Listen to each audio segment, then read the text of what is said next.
So thank you all very much for joining us today. I am beyond thrilled to bring in our guest for today's conversation. And before we get started into our conversation, just a quick little housekeeping note. Please make sure that you're in a distraction-free environment. If there's a possibility for distraction, please definitely keep yourself on mute. However, please participate because that's what this is going to be all about. This is going to be a conversation. We're going to do some breakout conversations. And so participation is part of this game. Can I give a thumbs up from everybody that commits to participate? Excellent. Thank you very much. And if you're on technology, please make sure that your technology is focused on our conversation. Not email or social media or all of the other distractions. Fair enough? Yeah. All right. Thank you very much. And so I'm going to shut up for a moment, but before I do, I would like to introduce you to a very special person in my world. She is a rainmaker out of St. Louis. She is a productivity coach. She is my girlfriend. And So cute. So without further ado, I'm going to turn it over to Miss Betsy O'Brien. Hey, y'all. Hey, y'all. Y'all. I'm not actually from the South, but I tend to adapt my accent depending on where I am. So that's fun. I'm also going to share with you something extremely vulnerable that I am technologically challenged. So we're gonna do this. That's what we're gonna do. I'm gonna share my screen. Did it work? Yes. Awesome.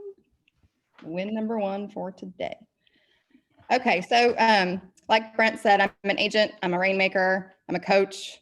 I go through the same ups and downs that everybody here has gone through, I presume, unless, has anybody ever had a challenge? Just one or two? Yeah. Only one. Only one? Oh, all right, well, No. Now you get to learn all about mine. We can't all be perfect. Right. We can't all be perfect. Actually, it doesn't exist. So I'm sorry to break that to those who didn't know, but it doesn't. And it shouldn't be anybody's goal, always progress, right?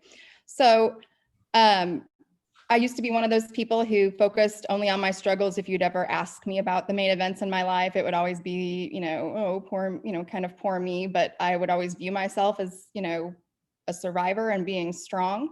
And it wasn't until after this year and when I went through some pretty significant struggles that we'll learn a little bit more about later, that I, through a lot of therapy, made the realization that everything that you do and say and think is a choice. And so I've chosen to no longer focus on the struggle. I have chosen to be grateful for all of my experiences and have gained complete clarity around my big why, and I've made it my mission. And because of that, I've experienced some really great things, still having some struggles, though, that's just kind of a blip on the radar at this point. So I went from a person who was challenged and held down by my struggles to somebody who used those experiences to, tell my story like I am today, to just, lift myself up, further myself. And in doing so, I'm helping other people, which again, helps me, even though that's not my intention. Does that make sense? Yes. Awesome. Okay, so enough about me. You'll hear more about me later. Also, welcome John. John's from St. Louis. He actually is an inspector who I use all the time and saw my ad on my little post on Facebook. So, hey, John. Did I miss anybody else from St. Louis that hopped on? No? Okay, well, John's my new favorite. Yeah. Okay, so today what we're gonna do is go through some reflection questions and activities. I'm gonna read the questions, and then just because sometimes it helps to know how other people look at them, I'm gonna let you know how I went through this activity and what I reflected on in order to come up with my answers. And then we're gonna break out and actually do the activities so that you can develop those answers for yourselves. And then when we come back, of course, folks are gonna are going to share. So that's always the fun part, right? Yes. And then Brent's going to go over the 6 human needs, get a brief overview so that we can do another activity around those. We're going to get straight A's. We're going to do affirmation activities and attraction and show how those work with your big why. And then once you have some more clarity around your big why, we're going to learn what to do with it. Turn your big why into your mission, plan ahead for some obstacles, and talk a little bit more about that, how that mission can help create some clarity for you. Sound good? No hard questions, y'all. All right, well, even if it doesn't, that's what we're gonna do. It sounds great. Thanks. Okay, so we already did a little bit about me, and there's my, I had my branding photos taken recently, and I did it in a bakery because, you know, what's not to love about a bakery and a cafe and all that fun stuff. So it says cake behind me. That wasn't intentional, but definitely appropriate. Okay, first question. So the general questions, and this came from a worksheet that we got from the locker room where Brent and I both coach for. And they have this activity sheet about doing the big why. And I found it really helpful. However, I chose to take it several steps further because I needed something to get me past just the general stuff. Because when people ask you what your big why is, 99% of the time, they're going to be like, oh, well, it's my kids, or oh, it's my family, or it's, you know, I want to retire debt free. Well, that's great. Is that powerful enough to become your mission? Is it something that you're willing to communicate to the world? Is the world going to want to help you support your kids or retire debt free? Probably not. I mean, I would love to help you do that, though, you know, not everybody's as sweet as I am. Just kidding, I'm not that sweet. Okay, so what stirs your soul and what makes your heart sing? Those are some really basic and general questions. So in order to dive deeper, we want to encourage you to think back on your childhood, high school, college, yesterday, whatever that means for you, and think about what were your defining moments in those times? What triumphs did you have? What accomplishments are you most proud of? And then also at the same time, what events or activities or groups did you participate in that made you feel inspired? Like, this is it. This is what I want to do. I feel so amazing right now. And maybe that's church. Maybe that's a youth group that you were in. Maybe that's a sport that you played, something that you really mastered and really enjoyed. And, you know, when you're a kiddo and you know, your little league soccer team gives you the blue ribbon for coming in 12th place, you still feel like you're on top of the world and you want to be a soccer player. How many of us actually get to become soccer players? Not a whole lot. However, you can incorporate that into your everyday life so that you feel just as inspired as you did when you were, you know, getting that participation ribbon, right? So that's our goal for today, is to figure out what that is for each of us so that you can use it in your business to not only be successful, but to enjoy it. Because, you know, if you wake up every day and you hate what you do, you're not really all that motivated to do it, are you? This is where you say yes or no. Yes. No, you're not. Thanks. No. No, sorry, I'm on Yeah. mute. We're all muted. Time to change careers. Exactly. All right. So while you all are thinking about what those things mean for you, I'm just going to show some really goofy, fun pictures and explain a little bit about what that meant for me. And maybe that will help trigger some other memories or experiences for you. So just be thinking about that, and you can listen to me yap in the background, or you can pay attention and think about it later, whatever floats your boat. I won't be able to tell because I can only see myself, which is weird. Anyway, so my big why, like I said, 99% of the time when you ask somebody what their big why is and they have kids, they're going to tell you that it's your kiddo. So this is my kiddo. Her name's Michaela. She's on the couch next to me, blushing. She's my baby girl. She's 15. She is starting to think about college. She has gone through all kinds of crazy stuff that kids shouldn't have to go through. And some of that's, you know, my fault. Some of it's not. We all want to, you know, protect our kids and keep them sacred and give them the best. And you'll hear later a little bit more specifically about, some of the struggles that we have with that. Though, be that what it may, she's still wonderful and she's still my sweet girl and I still love her dearly. And you'll see some photos here from, my little angel when she was, we had her baptized with her cousin. This is me when I had brown hair and hair in general. So, I mean, like a lot of us, she's the reason that I get up every day to make sure that, the world is safe and that I'm doing my best to provide opportunities that she has so that she can do whatever it is she wants to do. I mean, if there's, a train coming and there's an opportunity for her on the other side of that train and I had to walk in front of it to keep her from missing that opportunity, that's what I would do. But is that enough? Like some days, don't you just wake up and you're just like, that kid can go to community college, I'm staying in bed. So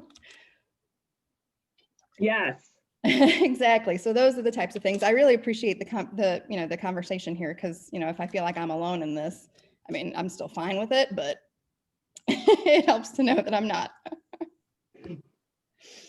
So some of the other wonderful things that I reflected about are, overcoming adversity. When I was younger, I was hit by a car. The picture there on the upper left, that's actually me with my leg in traction. And you can see right here, this is the outline of the bumper. And this is a pin that's in my leg right at the knee. I broke my femur, had to learn to walk again. I missed my entire first grade. I couldn't go to recess, couldn't do gym. Because of that, I struggled with childhood obesity because during a pivotal point in my growth, I couldn't be active. And so my metabolism has not yet caught up with that thing that happened like 32 years ago. And also because of that, when I pursued my high school career as a dancer, my entire right leg was kind of weakened because of it. And I blew out my knee in spectacular fashion during rehearsal one day. And I had 3 knee surgeries after that. Spent a lot of my high school career in an immobilizer. So, those are the types of things that I think about of, overcoming, learning to walk again. That's not a small feat. It's something that was normal for me at the time because it's just what I had to do. But that's not normal. That's not something that everybody has to go through, and it hurts a lot. It's not fun. That being said, I also, spent a giant chunk of my high school days, like I said, as a dancer, as a performer in theater. This is me, believe it or not, at a Miss Webster pageant. And along with that, I was really involved with a YMCA youth group called the Teen Leaders Club, where we focused a lot on experiential education and giving back. And through them, I was able to go to Belize and on a mission trip, and we helped kind of rehab this. This is a YMCA. It's a 3-story shack in the middle of Belize City, and they service the entire community and the underprivileged kiddos there, because every child that lives there is underprivileged, even though it's a tropical paradise. It's a third world country for sure. And here's one of those sweet little girls right there. So I really focused on being of service, and that is what really made me feel fulfilled. And it's what I wanted to do. I wanted to help other people overcome things, and I just wanted to help. One of the other really fun areas of service that my daughter and I had focused on in the most recent years is animals. We drove animal transports for dogs, and we transported them from either really terrible conditions to a shelter, from shelters to their new homes, all kinds of different organizations. We just gave them a ride essentially because we were living in a place where we couldn't have a pet. And this is actually our puppy here that we had to drive to Nebraska because we were in a situation where I was leaving an abusive relationship and we couldn't take our dog. And so we had to drive our sweet Lily up to Nebraska to go into foster care. And I was willing to do that because I wasn't just going to take her to the pound. That was our baby. So we did our best to make lemonade out of those lemons, and we ended up driving, I think, Michaela, was it 28? Yeah, we drove 28 transports after that for other animals. And another wonderful thing that I've experienced is I've had cancer. And when you are diagnosed with cancer and you're getting all of those tests and you don't know what the future is going to hold, you don't know if you're headed toward chemo, radiation, more surgery, death. If you are familiar with melanoma at all, you'll know that it is one of the most aggressive and deadliest forms of cancer. And while I'm saying a lot, I'm so sorry. It's been a while since I've presented. So anyway, I did it again. I hear somebody laughing at me. It's okay. I'd rather you laugh. Doing great. Keep going. I'd rather you laugh than judge. Doing great. No, I do the same thing. We laugh because we do it. Yeah, I Right. do it all the time. I love the camaraderie. So one of those things that you are experiencing when you first find out that you have cancer, regardless of what kind it is and the treatment that's going to follow, is the great unknown. And so the first time that I went through, and it wasn't even a facilitated exercise like this one, though in between having my initial surgery and getting the results and finding out whether or not they got it all or whether or not I was headed down a very different path, it makes your life all that much more valuable. It makes your experiences all that much more valuable. And right then and there, you definitely make some decisions. And we know that the word decide means to focus on one thing and kill off every other thing in your path. And at that point in my life, I was very unhappy and going through some mental issues, depression. We didn't really clarify whether or not that was postpartum depression, whatever it was. I was in a bad marriage with my daughter's father, who is a wonderful guy. He was a good husband. He's a good dad. He's just not for me. And so I had to make, I made that decision in that time frame that I was going to be happy. And being happy meant that I was going to be a better mom and a better person. And that so that he could get on with his life and find somebody that made him happy and would have a better life. And I was in a kind of a blah workplace. I was a receptionist at a medical facility. And, those are the decisions that I made right then and there when I didn't know whether or not I was going to have another year to explore those opportunities. But if I did, by golly, I was going to do whatever I needed to do in order to make my life better and my daughter's life better. So those are the types of situations that you can reflect on as you're making these decisions and creating your big why, getting some clarity around that. Does that make sense? Yep. It does. Yeah, and I know not everybody has all of those same experiences, though there's likely some point in your life where you can reflect on those things and figure out how you felt and why you felt that way and use those as fuel for your fire, right? So what we're going to do now is, well, first of all, does anybody have any questions about what we're doing, what we're reflecting on? No. A beauty pageant experience, anything? Lots of theater. Imagine that, me in theater. That's awesome. Yeah, I was definitely a performer, and I really enjoy that part. So those are all things that I've managed to sneak into my life somehow or another. So what we're going to do now is head into breakout groups, and we have 3 different facilitators, I think, right, Brent? Yeah, it's going to be Betsy, myself, and Kim. And so we're going to enter into breakout rooms. And as we go into these breakout rooms, I want everybody to take some time to reflect on some of the experiences from your life and, start jotting down some things that really stir your soul. I don't know what happened with your screen. These email notifications are the worst. And so, what are the things that stir your soul? What makes your heart sing? We're going to take about 10 minutes in the breakout rooms, and then we will go ahead and come back together. Does that sound good? Perfect. Yes, I did get notification of my breakout room, but I don't know which. All right. So I'm going to go ahead and enter the breakout rooms now, and you all should be invited to one of the rooms that you can go ahead and join.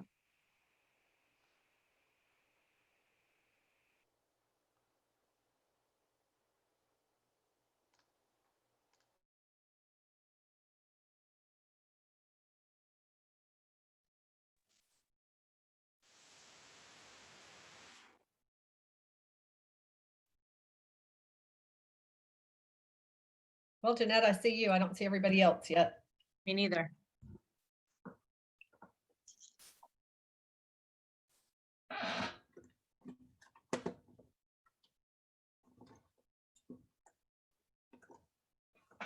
There we go.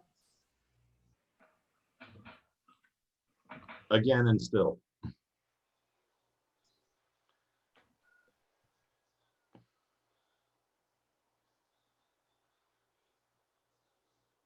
Hey, Brent, I forgot to mention, there's a book called The Motivation Manifesto. I know I've talked about it. If you guys haven't read that book, that was a very huge pinnacle point for me, was that book. Well, share it again now that everybody else is back in the room. Share what the book is and give us a brief overview. So the book is called The Motivation Manifesto by an author named Brendon Burchard. I don't know if you guys are familiar with him. He's a motivational speaker and he's just an amazing writer. But that book spoke my language in such a way that I read the introduction like 6 times because I was like, oh my God. Can you put that in the like comments? Cause I I'm can't on find my paper I'm things. on it. It's not an expensive book. They sell it. I mean, it's everywhere. It's not even a huge book. The audio. It's definitely on audio.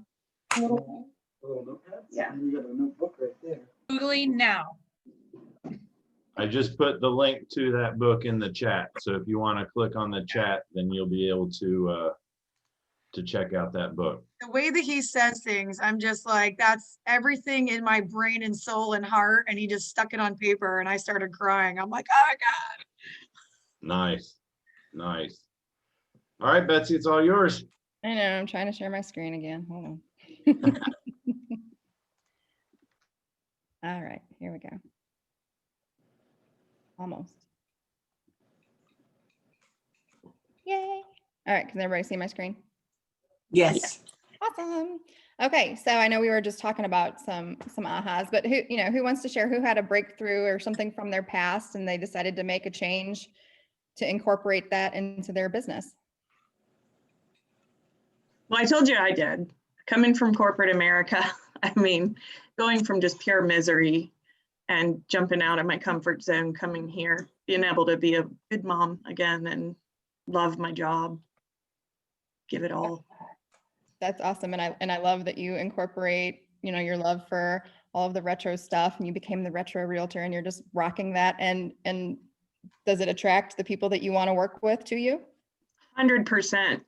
And I get, oh my God, so many people just because of the way I dress. Mm-hmm. I've experienced that with her. It's true. I Everywhere I think go. the server in the restaurant thought you were trying to be Minnie Mouse because it was close to Halloween. And so Yeah. she came up and she was like, Halloween is a rough time of year.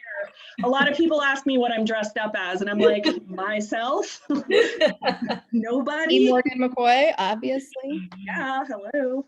Don't you know who I am? So the whole point of this is when you dig a little deeper and you connect more with your true and authentic self and you let that shine, you will then start to attract those people to you. I get people on Facebook who tell me all the time how I love you. they're just, Love you too. they enjoy watching. Sorry, he's gonna go pick up our kids. Sorry. No worries. We love them. So that, they give me compliments all the time because I've just become so unapologetic about who I am. If they're looking for a person who's going to show up in a suit and heels and, have their hair, or have hair at all, really, if that's their expectation, then we're not a good fit. I'm a curvy chick. I'm going to wear probably tennis shoes, leggings, and a t-shirt because I will crawl through a space that hasn't been opened in forever and get dirty. I will watch your kids while you get to see the house. I will play with somebody's dog so that the house can be inspected, which I've done many times. And that's just me. I am who I am. I have short, gray, silver hair. It's all natural because I shaved my head. Oh, I'm so jealous. I love the color of your hair. Thank you. I have tattoos. And that's just me. And if that's not who you expect or who you want, and that's fine. I'll be fine. You'll be fine. Everything will be great. Yeah. Yeah. So just connecting with yourself and bringing that forward, that's what this is all about, is just being unapologetically authentic. Because if you start to pretend that you're somebody else, you're going to start to hate that person because it's not you. Mhm. Doesn't work. And other people won't like it either because it's just fake, right? That's exhausting, by the way. For Yes. sure. Did it for a long time. I mean, you know, Exhausting. I had hair and everything. For me, I have to pretend to be a different person to not be bothered in public. Like go out in my sweats and kind of just like no flippy do, no bows. I have to be incognito. 'Cause I'm a Exactly. celebrity. Oh. All right, I'm just messing with you, Morgan. I love you. I know, I'm okay with it. Awesome. Okay, so our next question on that worksheet that we have from the locker room is, what is or was your driving motivation, the why or goal for a career in real estate? And when Brent and I discussed this, we had a couple different points of view, and we actually had quite a heated discussion about it. He didn't really agree with the direction that I took it, and I took it there anyway. So, because that's me and that's what I do. So in order to reflect a little bit deeper on that, I thought about my past work experiences. What positive experiences do I want to recreate? How did those make me feel? What was awesome about those experiences? And then think about the negative experiences. Everybody's had a boss that they probably don't like, or a coworker that they probably don't like, or a system, something to that effect. What are you going to do to make sure that you don't create that experience for somebody else or for your clients? And identify your haters. The more Yes. haters you have, the better you're doing, and use them as motivation. Don't be afraid of them. Don't let them affect anything in the negative at all. I have a really great hater story that I'll tell you in a moment. And then of course, I had some fun finding memes for our little presentations. This one says, "I love haters." So reflect on that for a little bit about yourself. I'm going to tell you a little bit about my story, and then we'll do another breakout group so that we can kind of discuss, not kind of, but discuss everything that pops into your head so that you can use it. So I started my career in real estate in 2013 when I got my license. I started as a transaction coordinator for a team in our office, and then I became the executive assistant. I basically did every position on that team. And so, I've got my test results here and a t-shirt that I told my boss that I wanted, but she never got because, oh well. This is me at my first red day. I'm also almost 300 pounds right there, and I have hair. That does not even look like you. That was me. That was me. After I left the team, or no, let me skip back a little bit. So when I went into sales for the team, my rainmaker actually moved to California and kind of left the business to me. And that's my platinum medal there. There's my hand at Family Reunion in 2017. That was my first full year in sales. And I did, let's see, I took 32 listings. I had closed 25 transactions by the end of that year. And I think our team did almost 30 million maybe in sales. And that was a year where I had some more clarity around my goals and myself and my big why.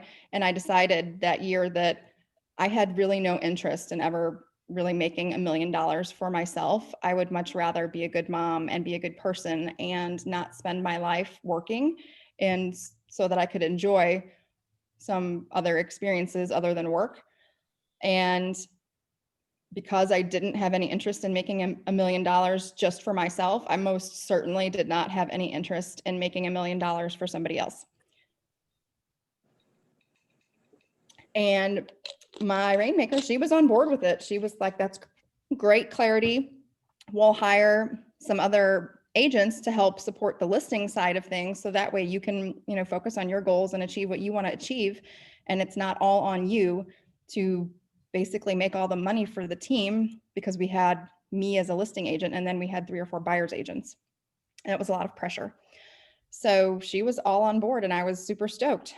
And then December 1st, 2017, I was unceremoniously disinvited to participate in the team that I had been on for 4 years and that I had helped build from the ground up. She didn't like to use the term fired because it was just so negative.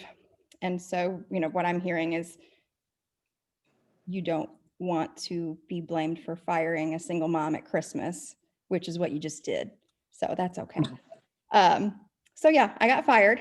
There was an agent in my office who had the exact same production for less volume. He closed 25 transactions that year and he was rookie of the year and I got fired. So that was fun. And she told me that she was just tired of holding me back and that I was destined to do really great things, just not in real estate. This was not my jam. So, Wow. yes. So I stuck my head in the sand for a minute and I thought, well, maybe I'm not meant to be an agent. Maybe I'm not any good at this. However, I do know real estate and transactions backwards, forwards, and diagonally. So my market center gave me a $1,500 grant and a $1,500 small business loan to get through Christmas and pay some bills. And then they also gave me a BOLD scholarship. And through that, I was invited to be the productivity coach over in Edwardsville, Illinois, which is about 45 minutes from St. Louis, where I live. And for about 1.5 years, I was their productivity coach and I had 40 agents under me. And when I left that market center, partly because I wasn't huge on some of the vision of the leadership and a huge part of it was the 2-hour commute every day was really killing me. And I was missing all of my time with my kiddo and I was ordering groceries online while she was at home putting them away. And it was just kind of not a great situation for me to be in. But I loved coaching. And so I joined the locker room and that's where I met this weirdo over here at one of our retreats in Savannah. Old Brent, that's funny. Yes. So I have, and the Market Center local KW Cares is who gave me that grant and they made it possible for me to survive, you know, a few months that year before I was able to really get going. And so in return, that year for my birthday, I raised $300 or $400 through Facebook and I shaved my head. That's me and my kiddo right after my birthday. And then once I left, middle of last year, I started my team and those are my ladies right there. So I had been micromanaged, I had been lied to and all kinds of super fun things. I had learned some really great lessons and how to communicate and present and teach through coaching. And those are the types of things that I want to bring forward. And I also celebrate December 1st every year because on December 1st, 2017, I was given the biggest gas tank for my fire that I could have been given. And, you know, when I started my team, I did it with her in mind because she said I was destined to do great things. And if I can teach and coach 40 agents to, I think we were at 100 transactions in the middle of the year and our goal for the year was 30 million and we were already almost at 18 million when I left in the middle of the year. If I can do that, then perhaps maybe I'm not terrible at real estate and maybe I can do that for myself. So that's what I mean by love your haters, gather them up, use them as fuel and leave them in the dust. What prompted you to shave your head? Well, I just wanted it to, when I was doing the fundraiser, I just wanted it to be something that would spark interest and be kind of funny. I also had promised my younger sister who does hair that she could shave my head when I turned 40. Now I'm not 40 yet. And I said that I would stop coloring my hair. I was working so much that keeping up with the hair coloring situation was starting to be a problem. So I just said, you know what, I'll shave it off and I won't color it anymore. I have no idea. I knew it was mostly gray under there, but I didn't have any idea. I've been coloring my hair since high school when I started to go gray. So well, I have to tell you, I think you look much, much prettier Oh, thank you. with Yeah. Agree. the hairstyle you have than the photos I've seen with you with colored hair and longer hair. So Thank you. Yeah. it makes your eyes just pop out of your face. Yes, it does. Oh, thanks. Yeah, I have this wicked white streak right here. I kind of love it. And I love it. Keep it. Keep it. I Keep get it. I get out of the shower and I do this and then I put some hairspray in it so it's not sticking up, and it's maybe a 45-second deal. And I just refuse to spend any more time than that. And John, have I that gotta in say, I common. love your hair as well, and I think that you're beautiful, and thank you for being. Thank you, baby. Aw, Aw. your You check. guys are so cute. Jose, your camera's not on, so I can't comment about you. Oh, there he is. Look at that beautiful mug. I'm sorry. Yeah, I'm trying to handle the deal while listening at the same time. Ooh, Do your thing, buddy. multitasker. Busy day today. I hear you. That's awesome. So that's what I mean by, you know what? Reflect on your negative experiences, reflect on your positive experiences. What do you want to keep? What do you want to throw away? And when you're reflecting on your negative experiences, don't let them bubble up and bring you anxiety. Just bless it and move on, except for the haters. Keep those. Because when Brent asked me, well, what's her volume this year? I don't know. I don't care. I really don't. I wish her well. I don't wish bad things for her, but in the Right. grand scheme of things, does she enter my consciousness other than being grateful for being set free? Nope. Is And she still in business in St. Louis? she's not. About 6 months later, she went out of business. And she's, Okay. like I said, she moved to California. And I know that she's in production there, but other than that, I just wish her well. Cool. All right. So are you ready for us to start our breakout room? Let's do it. Outstanding. So the big question, what is or was your driving motivation? The why for your goal in a career in real estate? So I'm going to go ahead and get us into our breakout rooms and we can talk through that.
apologize. My computer shut down on me and restarted.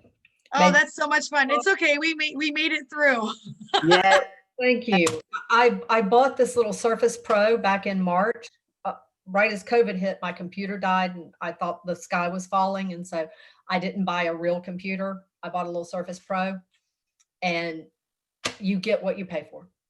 I hate it. Hate it. It does this to me often. So tell me what you did without me. We all went through. So Becca, I did mine, and then Jaretha did hers, and Becca did hers. So we were just kind of sitting there talking about, how cool real estate is, because you can just make it your own. Well, you can. What do you value? Oh, well, here we go. We're all back. Welcome back, everybody. Hey, y'all. Luckily, we're all really self-sufficient. We were able to pull that off. Yeah. What My happened? computer shut down and restarted right in the middle of it. I Oh, sent you a text. so Tell you my were the people. one that was coming back in. Right. I apologize. Okay. All right. Well, welcome back. I appreciate you joining us. Yeah, thank you, puppy. She only does this when I'm on Zoom. Are we doing dogs? Look at that. Oh, there you go. One of two. The other one's around somewhere. He wants to be on Precious. Tuesday. They're in the other room. All right, Betsy, it's all yours. Okay, where I see my screen. I can see you. Oh, no. Hold on. It's just all you. Oh, you're welcome. Thanks.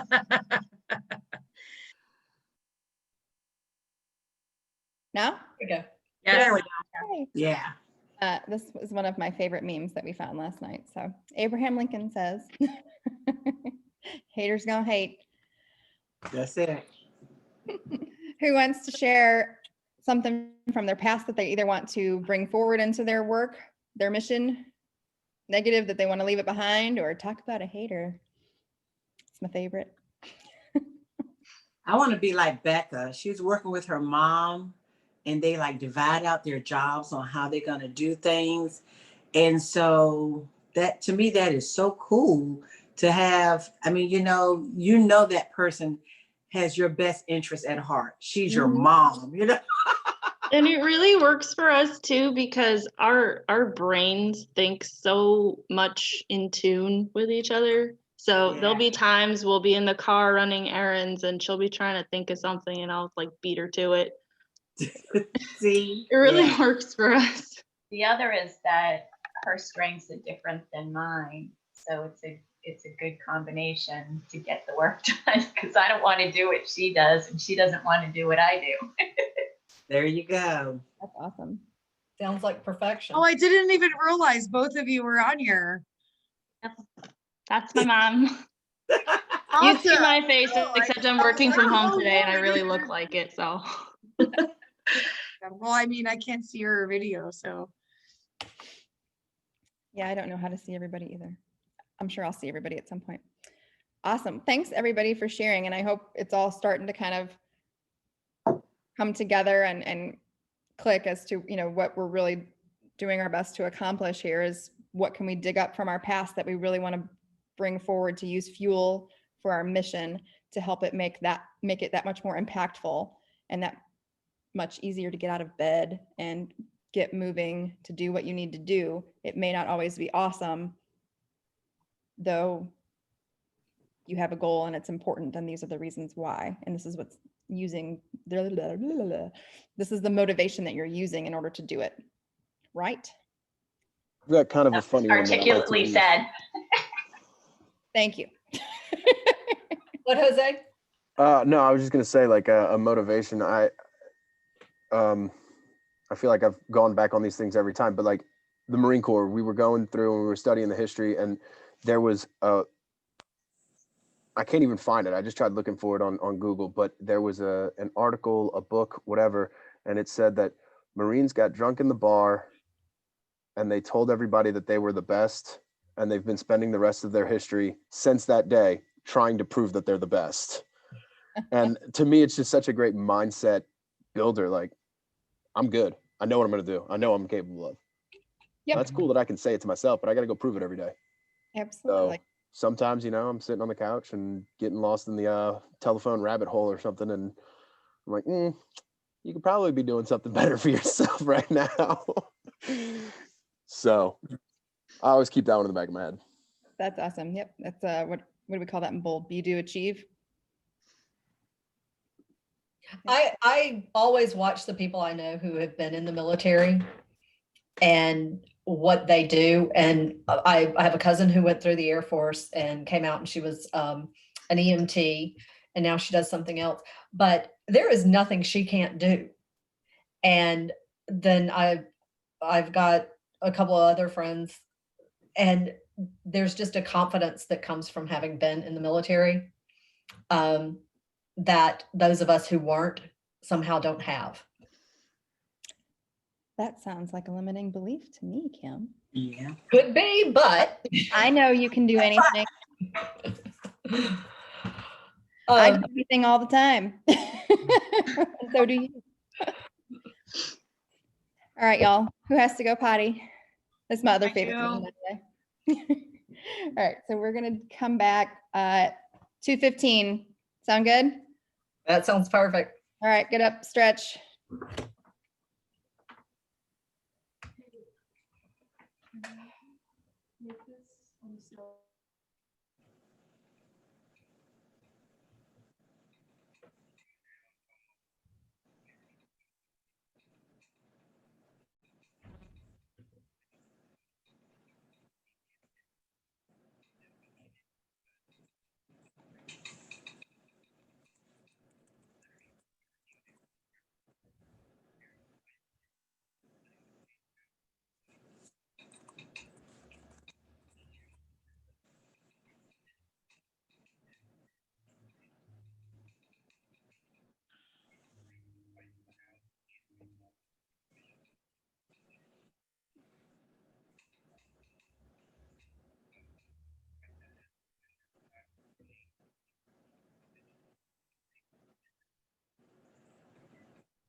What happens to me is every time I try to do something like this for myself, everything in the world falls apart.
What time is this going until?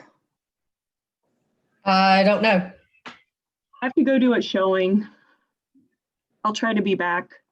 If this is intermission, it should be halfway, right, Kim? Mm-hmm. Okay. I should be back in time. I put on that dress just for you today. Oh, good. Bye, Minnie. Have a good afternoon. Yes. Oh, by the way, whenever I close on this house Wednesday, I cap. Say what? What? Good job. I'm super excited. So, yay, big win. Good. I'm going to keep this going, but turn off all my stuff. So y'all don't have to listen to the house.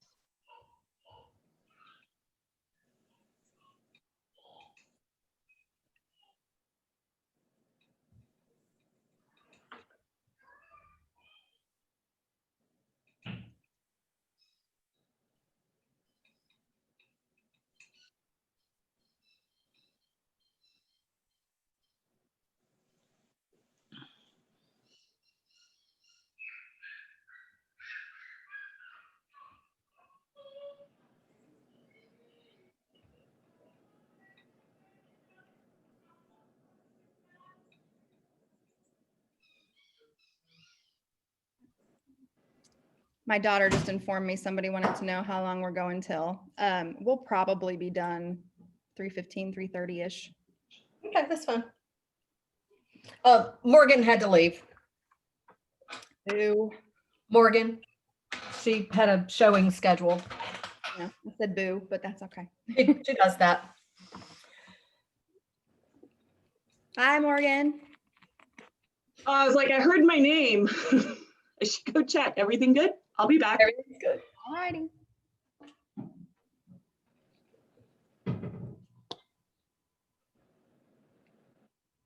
My lips are dry down here. Are you staying through Christmas or what? No, I'm actually leaving tomorrow. I know. I got to be here for Thanksgiving. That was fun. Well, there you go. That's always nice. Yeah. Betsy, did you guys get out to National Seashore at all? Brent, where did we go? Yeah, we went to the National Seashore and Gulf Breeze. That Yeah. place. I figured they were open because they weren't in between any of the beaches. So I'm like, they should be open. It's beautiful there. Jessica, where are you located? I live in Gulf Breeze, Oh, okay. right down the street from where Brent and Betsy went. We should wave. We'll wave. Am I the only one in Hampton Roads? You Yes, might- ma'am, but that's my old stomping grounds. I moved to Pensacola from Virginia Beach. Oh, okay. I live in the neighborhood right in front of the airport, so I'm not Oh, far wow. from Virginia Beach. Yeah. Oh yeah, I used to live right off of Shore Drive. Oh wow. Okay, you down the street. Oh yeah.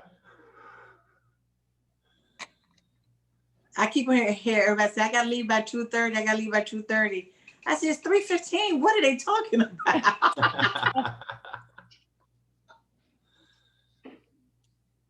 All right. All right. Well, I think we're at 2:15, so we can get started again. Yeah. All right. All right. So the next portion is, now that you know a little bit more about your big why and you have your motivating sources identified, what will achieving that goal mean for you? Well, first you have to define a goal before you know what it will mean for you, right? And where you're going. So we've looked at where we've been. Now we're going to look at where we're going. And based on the answers to the previous questions about your big why, what goal have you set for yourself to achieve your big why? Anybody? Anybody? No, you don't know? I don't know if it's related to my big why, but our goal is to be debt free. So our plan, I just paid off my car, and the plan is to get the house paid off ASAP. That's the last debt we have, is the mortgage. That's amazing. And so my challenge would be, based on our conversations here, is to definitely relate that to your big why. What is it going to do? How is that going to help motivate you? What's it going to do for your family when you do those things? Because that's an amazing achievement for sure. So we're going to talk a little bit about how to do that, how to relate your goals to your big why. How do you turn it into your mission? And the reason it says, how will you get there? It's because you're not expected to know that. And there's a little bit more deeper diving that we need to do. And in order to facilitate that and give us some clarity, Brent is going to lead us through a reminder of what the 6 human needs are. So, Brent. Well, I appreciate that. Thank you so much. My pleasure. So there's a book that identifies everybody at the core root level typically has 6 human needs. And those 6 human needs are connection, significance, certainty, variety, growth, and contribution. Food's not on there as I'm eating lunch. It's what? Food. I appreciate that, Absolutely. Terry. Thank you very much. And so from an emotional need perspective, these are the 6 basic human emotional needs. And sometimes these emotional needs can be a little bit of a conflict with each other. Who can give me an example of a conflict that you see between these human needs? Certainty and variety are just direct opposites. Yeah, they absolutely can be. I mean, certainty, that's that stability. You know what's going to happen. And yet with too much certainty, can you sometimes get bored? Yes. Right?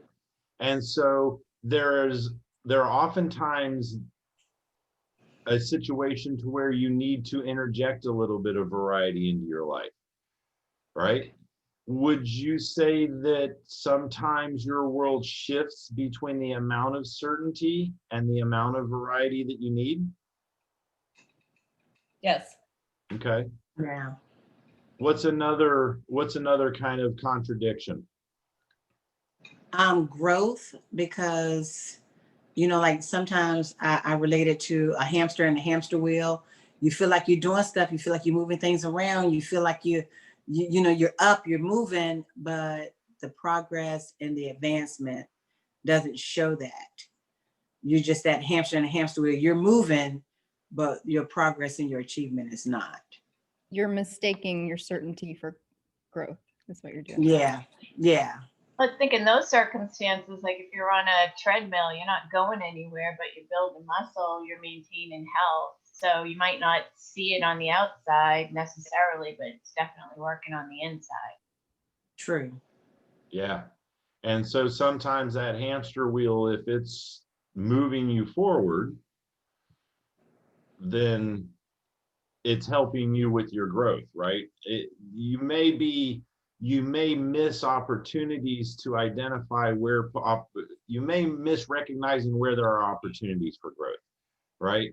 Just because you may not be moving forward in the direction or at the pace or in the metrics that you had identified doesn't mean that there's not some level of growth in your world, right? True. Yes. What about the difference between connection and significance? Who can see a kind of a contradiction between those 2 words? I think that if you get wrapped up in being significant, you can very easily fall out of creating authentic and genuine bonds with people. So significance is, it's a great feeling to feel significant, but I feel like you could get lost trying to be significant. When you're trying and then in turn, basically, you're no longer creating authentic bonds. You're doing it for a purpose to feel significant. So that's a really nice fine line. You have to be able to create the bonds, and hopefully the significance comes with it. And you have to be able to accept that you might not get it. Yeah, connection's all about other people. Yeah. And significance is all about yourself. Yeah. Right? And so on the surface level, those can be competing needs. And yet, do all of us in our heart of hearts want to feel connected to someone? Yeah. And do we all want to be significant in somebody's life? Yes. Absolutely. Most all of the, one of the common themes in the 2 breakout rooms that I've participated in is that people want to be helpful. They want to help other people. They want to build genuine relationships. They want to have an impact in other people's worlds, right? And so, You want to leave your what, mark on the world. I'm sorry, say again. You want to leave your mark on the world. Yes. Yes. Yes. What is your legacy going to be, right? And so sometimes we need significance just because we need to know that we are making our mark, we are making our dent. Yet, is it sometimes often difficult to, or is it sometimes difficult to feel significant? Absolutely. So I think there's a certain level of strength you almost have to have in yourself to know that you're significant without needing that reassurance from the other people around you. You know you're significant. It doesn't matter if they know you're significant, I think. You know what I mean? Like if you start focusing on what they think, it turns into something else. that's very true. That's very true. If your focus, if the human need that you are trying to fulfill is a sense of significance, then you have to be confident when you don't receive the recognition that you expect, right? Because recognition is a form of significance. And sometimes we go without receiving that recognition, and it challenges our perception, our personal perception of significance. So what I'd like to do at this point, and I'm going to go ahead and switch over here. What I'd like for us to do at this point, and we're not going to do it in the breakout, we're going to do this kind of together. We're going to spend about 5 minutes taking some time to reflect on these questions and then share some of your insights. If you were to take a look at your schedule right now, what 2 needs do you feel you've been valuing the most? So if you were to look at your schedule, what would your schedule reflect for the last couple of weeks are the needs that you value the most? Take a moment to reflect on that question. Terry, go ahead. When I look at my schedule, I see a lot of coffee and lunch dates with people, and that feeds my need to that's my love tank, spending time with people. So it's feeding that, and it's helping to strengthen the relationships for my businesses at the same time. Yeah, so those activities, those intentional activities are absolutely feeding your human need for connection, right? Absolutely. Perfect answer. Thank you. Who else would like to share? If you look back on your calendar over the last couple of weeks, what does your calendar reflect your human needs are? So just to give an example of a dramatic change that needed to happen, when I did this exercise a few weeks back, and Brent, is it week 2 of track? Yeah, That's you. Yep. So I did this with my business partner and just realized that, because of recent circumstances, my need for certainty and, making sure that things were, money was coming in and food was on the table, and focusing on the systems and whatever needed to be done in order to try to be perfect and have a perfect transaction, which doesn't exist. I was focusing far too much on certainty, which conflicted with my desire and value to focus more on connection and growth. Yeah, and that's a perfect segue into, okay, if we look at our calendar for the past, what are the 2 needs that you need to focus on in the future in order to accomplish your goal based upon your big why? So based upon your big why, what are 2 needs that you need to intentionally focus on doing more of?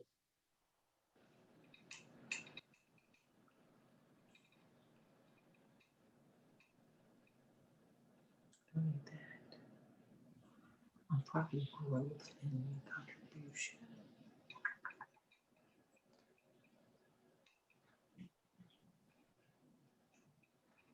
So let's start out by asking, Jeanette, I'm going to ask you, what are your 2 biggest human needs off of this list? 2 biggest needs? Yeah, the 2 human needs that are most important to you at this point. Well, definitely connection, and actually contribution.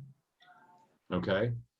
And so going forward, what are some things that you can be intentional about adding to your schedule to meet those human needs? Well, I can continue and do more with meeting with people individually, meeting, you know, coffees and things like that. But, you know, making a difference and sharing things, I feel like those kind of go hand in hand. And so just making those times, making those, you know, connections. When I'm talking to people, figuring out how I can not only create those bonds, but share those experiences and differences and kind of come from that contribution place while we're talking and while we're meeting. So let me ask you this, Jeanette, is that only related to real estate? Nope. Yeah. Isn't it amazing? One of the most amazing things that I see in this exercise and in understanding and really focusing on what these human needs are and what 2 are most important to you is that if you incorporate them into your life, then they're going to fill your soul, they're going to fill your bucket, and they're going to bring your business. They're going to impact your business.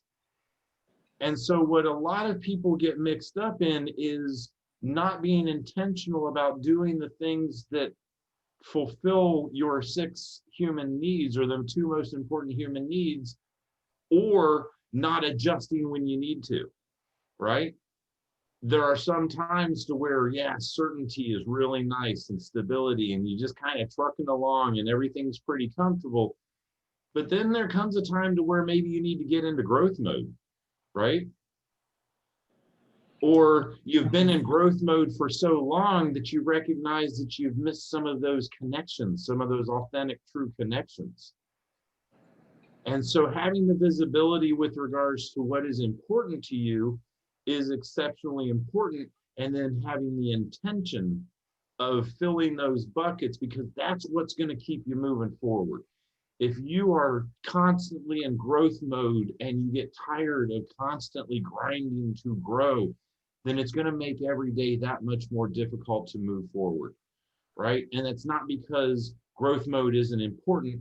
That's just because maybe that need has shifted. Maybe you're not feeling fulfilled anymore. Right. Does that make sense? Yes. Yep.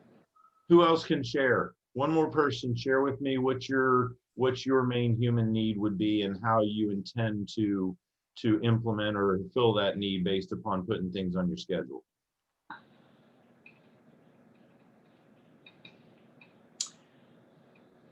I'm trying to see.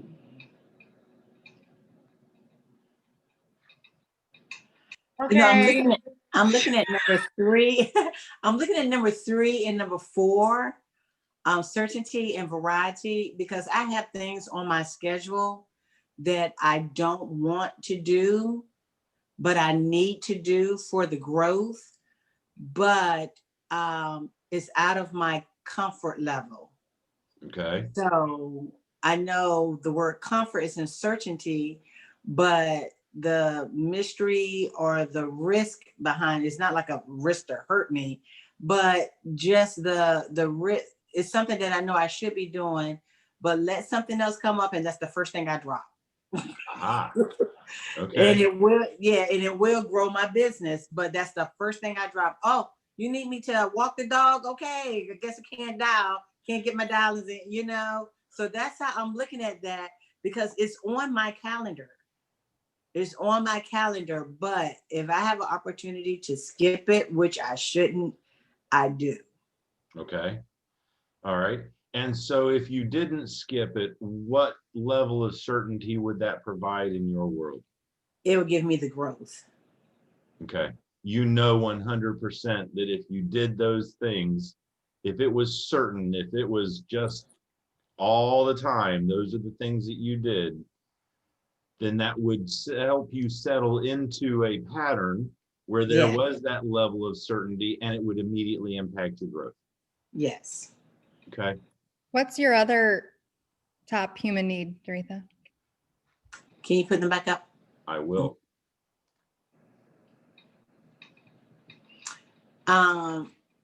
My connection and my significance, like the first thing I do is work out with my daughter. And then I have my miracle morning.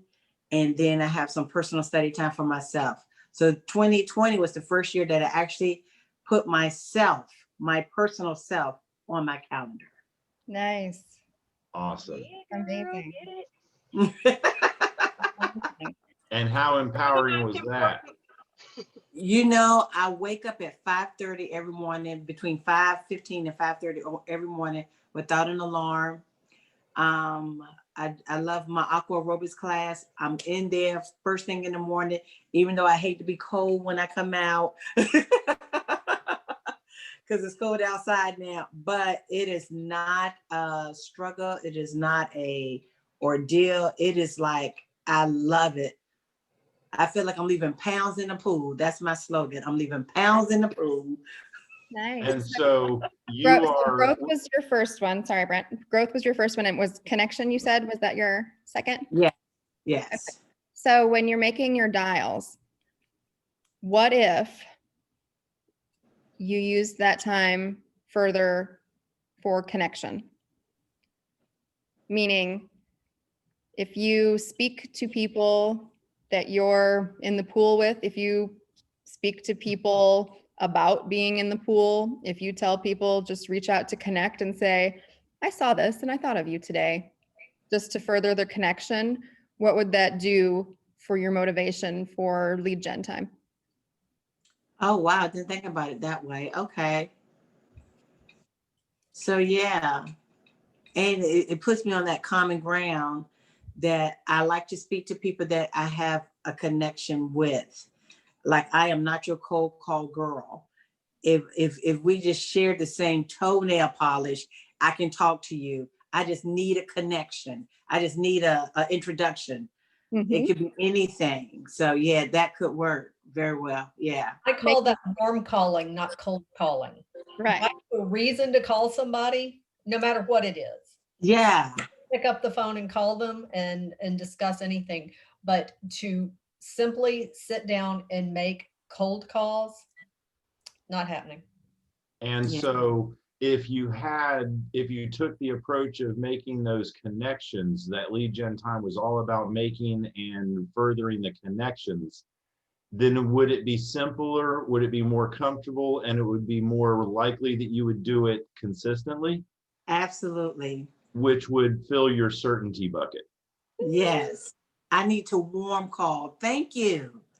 Yeah. Even the word cold call scare me. So I'm a warm call type girl. There we go. I'm Yep. actually writing that down. Yes. Yep. And that's And you can warm call it.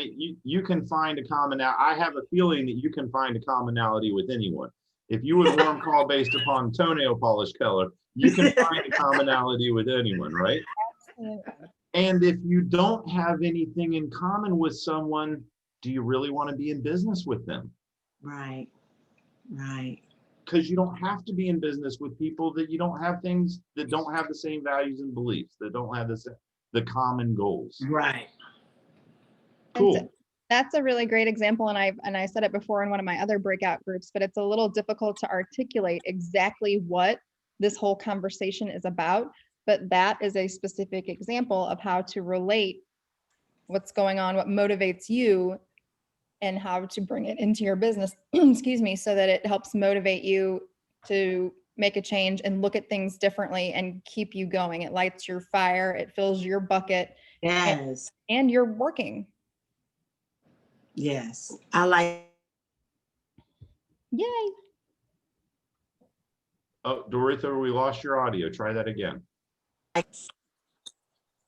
no, I say I'm gonna put that on my calendar to warm call. Awesome. Take the cold call off Mhm. and actually name it that, and that's more motivating. Just the word cold calling. Yeah, I like it. Yay. Absolutely. Absolutely. Anybody else want to share any thoughts or any ahas from the 6 human needs? Well, the last one I've got highlighted is contribution. So see, I got that just then Mm-hmm.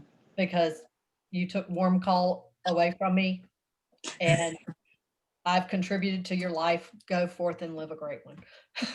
Yeah. And so, and you know, John, you and Doritha don't know, Kim is our broker in charge of our office, and she is always coming from contribution. And so, Kim, what's one of the most fulfilling things that you do every other month in the Market Center? I teach Ignite to all of the new agents. Yeah. And she teaches the entire Ignite herself, and she loves to do it because it is her opportunity to get in front of people and just simply contribute to them. Wow. See, And yeah. she does an awesome job. And she does a pretty good job of it. Listen to my stories. I love your stories.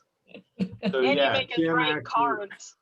Kim actually is very purposeful about making sure that there are things on her calendar that fill that bucket of contribution. So thank you for sharing that, Kim. Yes. Betsy, I'll turn it back over to you. Okay, now hold on. I got to do this whole screen share situation.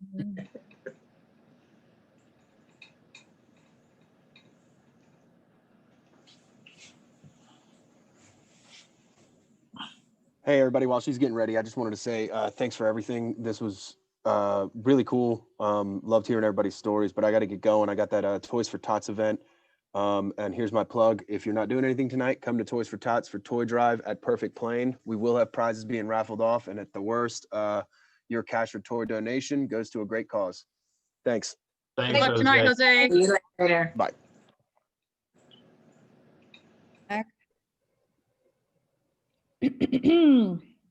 So next we're going to talk about how this is going to change your life, your career, your outlook on everything. And my grandpa was a very sweet, articulate man. No, he was not. He was an ornery little stinker. But anyway, he used to always tell us, wish in one hand, spit in the other, and see which one fills up the fastest. And it really took shape for me when I had to start thinking about goals. And it's so great to sit and wish for something. However, how often does that just happen? How often does somebody just give you something because you think it would be great? Elena knows that sometimes you just don't get given a whole lot and you just have to figure out how to make it happen, right? So, in honor of that, nothing is going to change simply just because you wish it would. You have to choose to make a change and you have to take an action in order to make it happen. So, how do you do that? By getting straight A's, and I just made this up. You start with affirmations, your activities, and the law of attraction. So the next section, we are going to have a little bit of fun with our straight A's. And I have to move everybody's sweet faces so that I can read. There we go.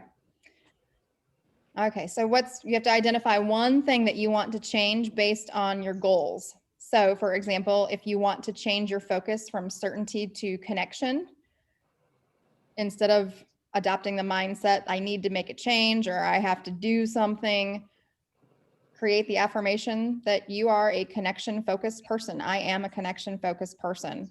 Can everybody see how that's a little bit different in mindset as to I really need to make a change. I need to do something. Something else is going on my to-do list.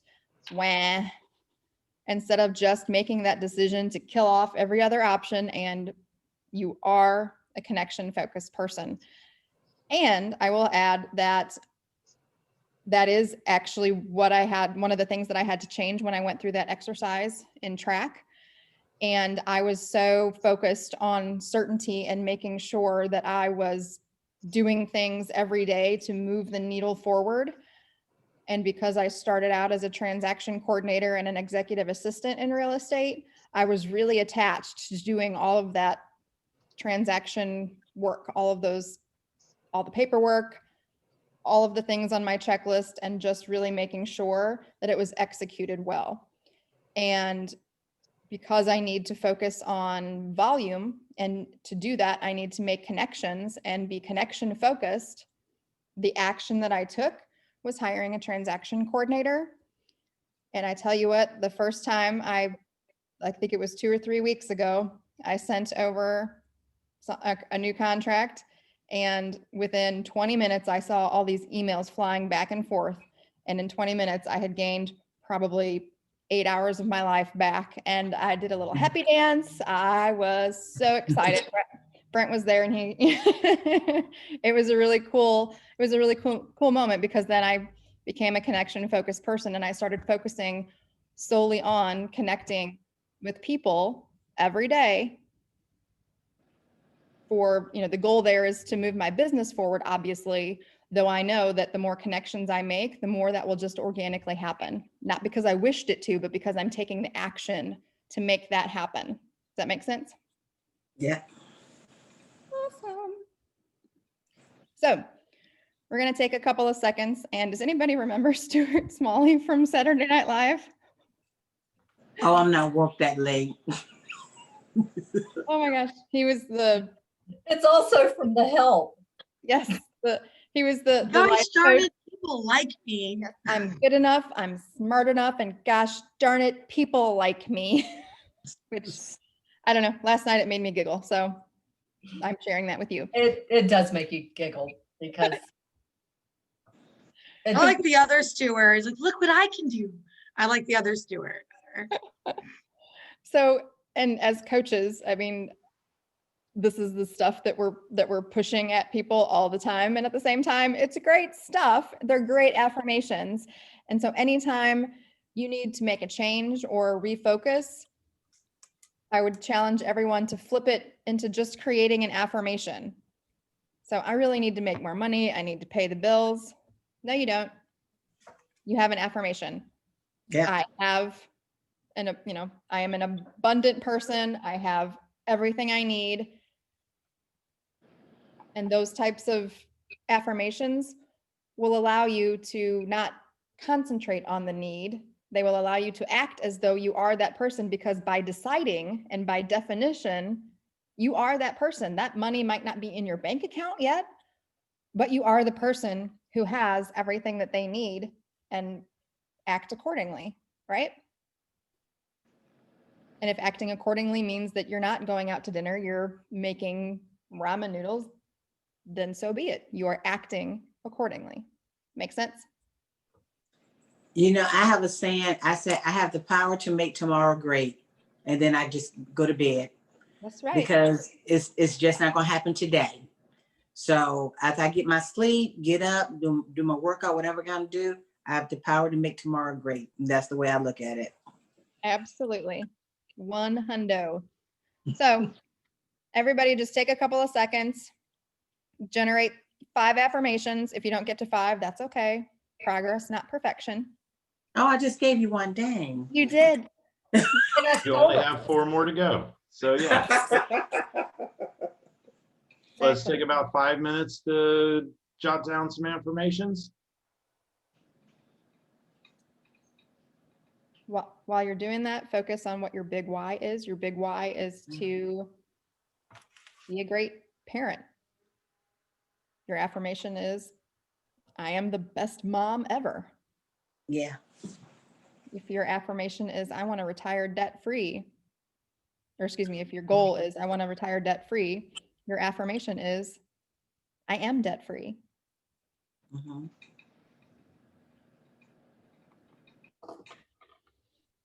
We call these also I am statements. Is it kind of bad that I'm really bad at affirmations? Like I don't, That is exactly the statement that I would encourage you to flip into an affirmation. I am amazing at I'm affirmations. great at affirmations. Yes. Insert foot in mouth, Jessica. Exactly. You one that just covers everything. I am Every phenomenal. day in every way, I am getting better and better. That's right. I am better and better. I stole it from a book. All right, so I'm hearing a lot of ones. Come on, keep them going. We're looking for 5.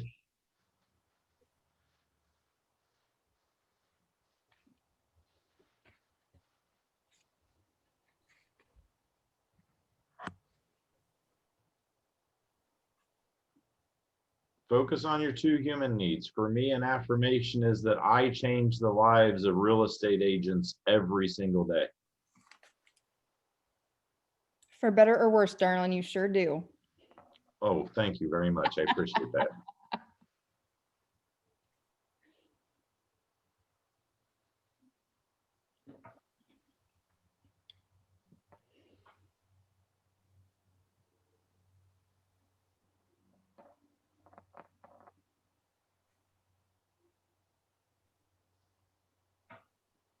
All right. In about 30 seconds, we're just going to rattle off 5. Woo. I know I gave you 5 minutes. She gave you 2.5. Who's your favorite coach? She's prettier than you. Yes, she is. but Brent is the man of many beards. Brent was my coach, so he's automatically my favorite. All right. As a coach, my goal is never to be anybody's favorite. I just aim to be the most effective. Ooh. Shots fired. Bang, bang.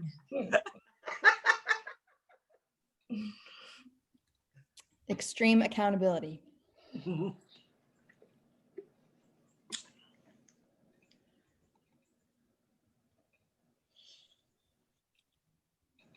As Brent will tell you, I'm a little high D, and I don't take a lot of excuses. Brent will not tell you that Betsy is a little high D. I'm a lot high D. There you go. It's all right. I own it. You own it. Let's hear them. What are some affirmations? Based on your big why or your goals or your human needs. Shout them out. I got one. No matter how hard it is, I can do it. Yes. Yeah. Nice. What's that come from? Where does that affirmation come from? Previous, just previous experiences, Previous failures, previous. I'd say, both failures and, wins. I mean, it's just nothing ever comes easy, and, Yeah. Regardless of how hard it is, as long as you're willing to put the work in, it should be a good outcome. Yeah. Sounds like one of my favorites, which is I can do anything. I do anything all the time. Mm-hmm. All right, that was one. Who's got another one?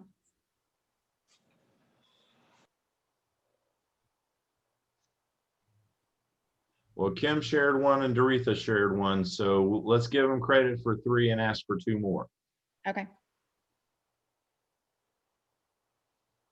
My little thing. I said I am helping my community every day. Yes, you are.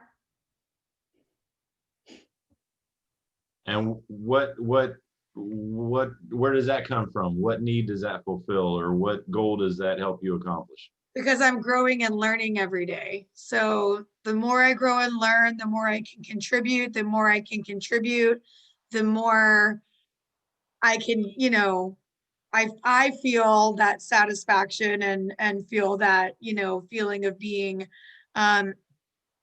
what was the word? Relevant? Significant. Significant. I feel significant. But that also gives me all those authentic, genuine connections that I look for and that are important to me. So one thing just leads down that rabbit hole of like 20 other things. Yeah, very So I powerful. just gave you like 20 affirmations. I'm off the hook. Okay, one- Here's a question for Betsy and for Brent. In these 6 human needs, do they need to be balanced? No, no. In fact, the 6 human needs, of the 6 human needs, typically you want to focus on 2 of them, right? And so, and sometimes you have to force your mindset to shift from one need to another. It can be really comfortable if you've got a lot of stability. However, with stability typically does not come growth. And so if your goals dictate that you need growth, then you need to shift into a growth mindset. Okay. Does that make sense? Yeah, I just, Yep. you know, Yeah. I'm always teaching to balance your life, and Yep. And the balance is focus on which 2 are moving you towards your big why, okay. or which 2 will move you fastest towards your big why. And then focus on those and make sure that your calendar reflects it. And I will say, when you do focus on those in the spirit of balance, the others will come naturally. So Kim, turn that into an information, hit pocket right off the top of your head, turn that into an affirmation. Last one. Wait, I'm not understanding. I am, with regards to the 6 human needs, I am going to,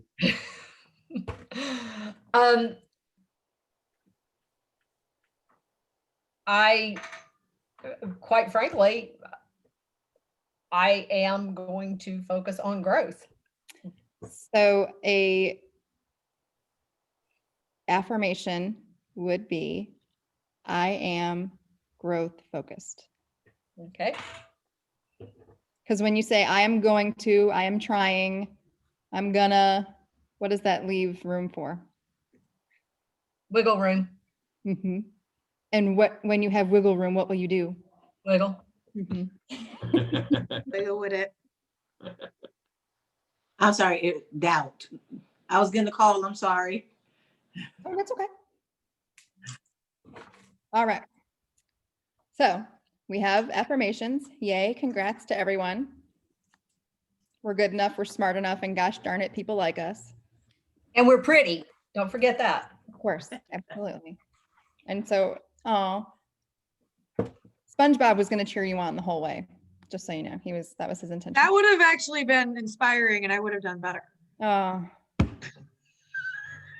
I failed. It's all right. I do it all the time.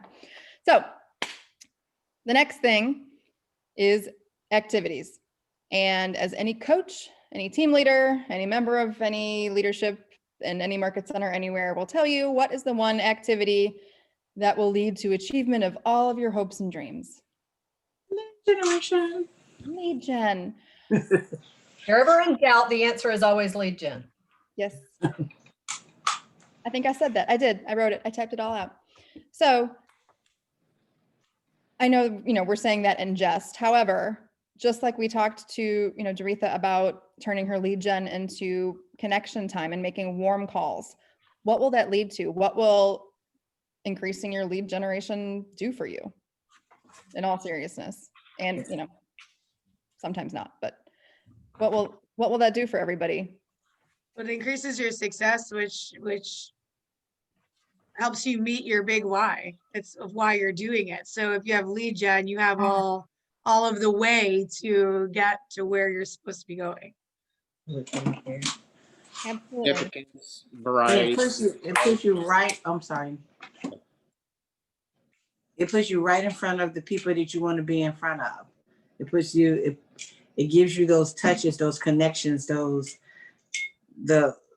what you need to keep it going. And it shows that you care.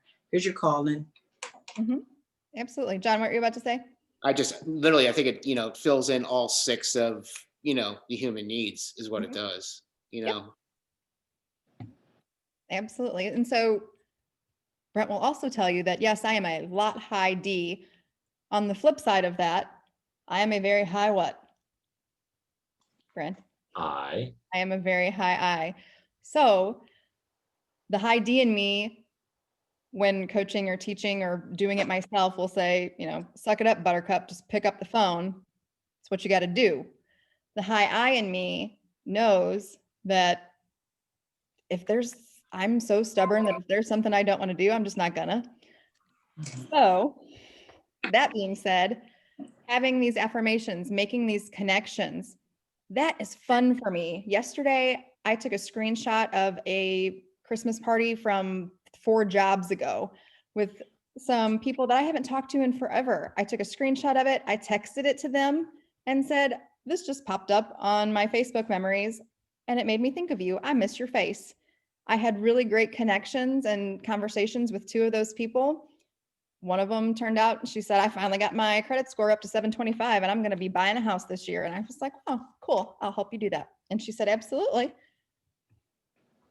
Just because I did something that I enjoyed doing. Does it sound like lead gen? Does it sound like cold calling?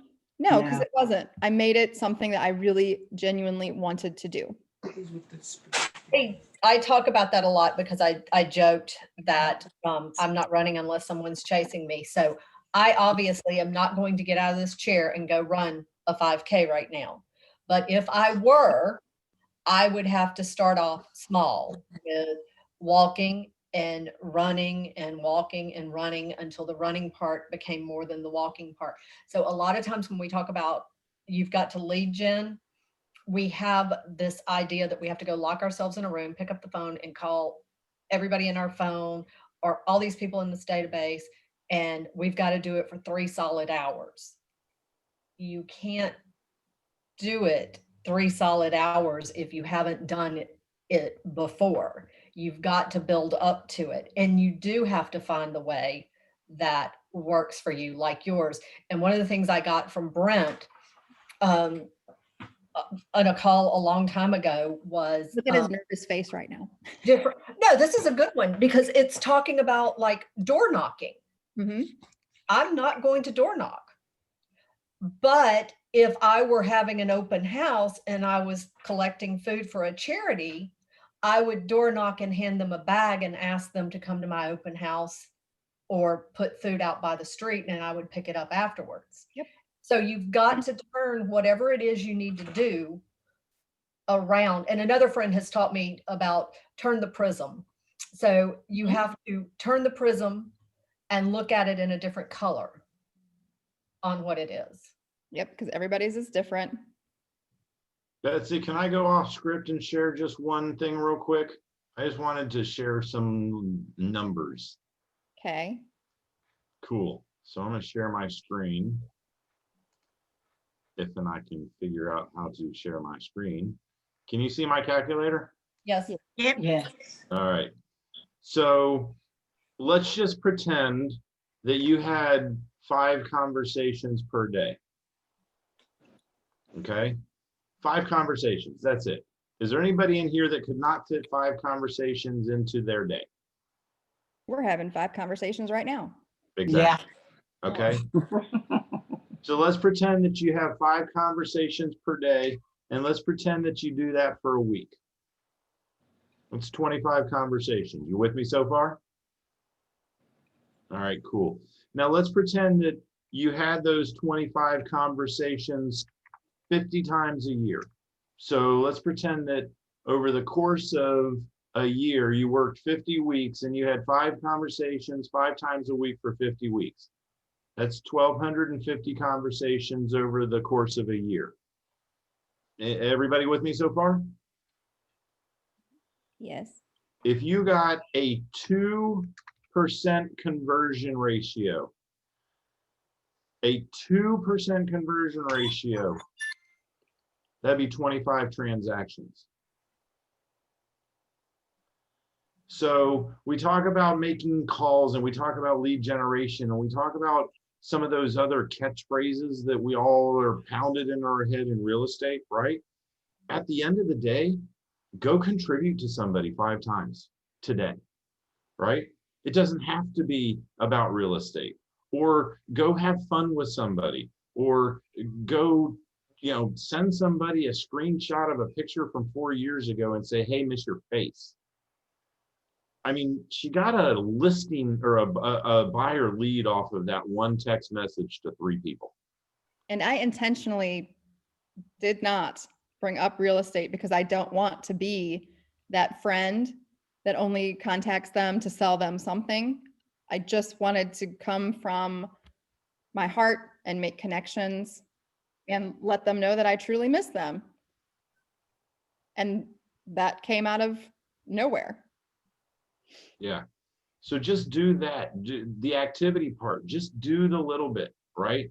5 conversations a day could lead to 25 transactions a year by the numbers.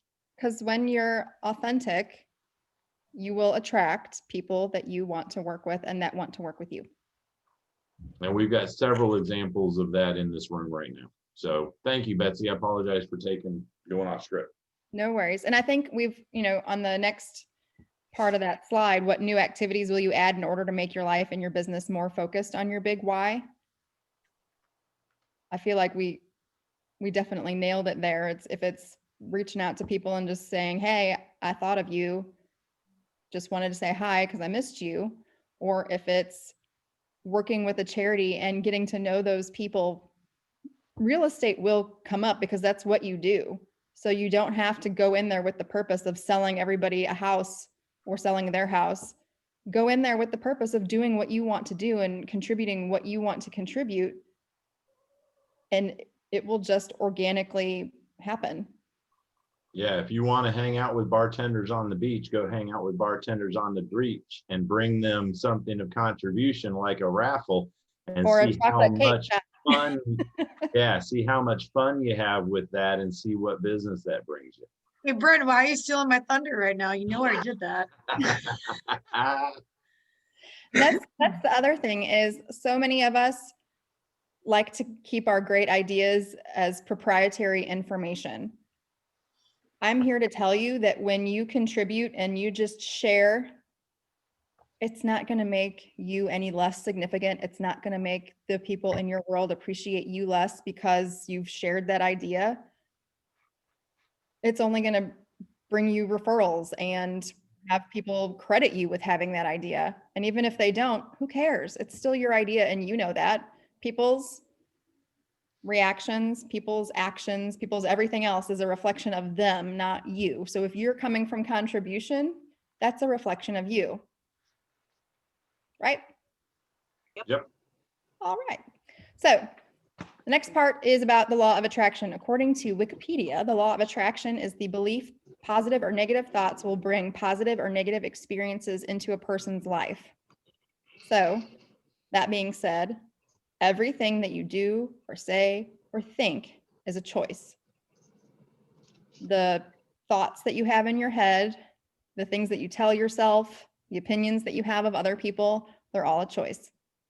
So if you choose positive, you'll have positive experiences. If you choose negative, you'll have negative experiences. So if you're the woe is me of the world and you choose to dwell on the negative things that have happened to you, what is going to manifest?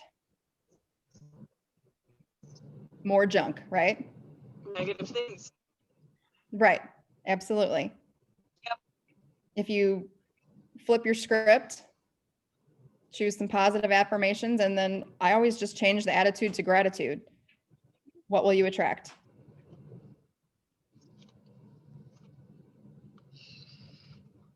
No hard questions. Gratitude. People who are thankful. Exactly. You attract what you put out there. You'll find your haters too, I think is, the more positive you are, you'll find out, I'd say who your true friends are, Yeah. There is truth in the saying, misery loves company. Yes. Absolutely. Absolutely. And one of my very favorite things to do, which is something that I know Brent always loves, is anytime anybody says anything negative to me, I will say, so what I'm hearing is, thank you for granting you the opportunity to spend some time with me today, or thank you for granting me the opportunity to show you the right way to do this. And you're welcome. It's my pleasure. Okay, so we're going to talk a little bit about.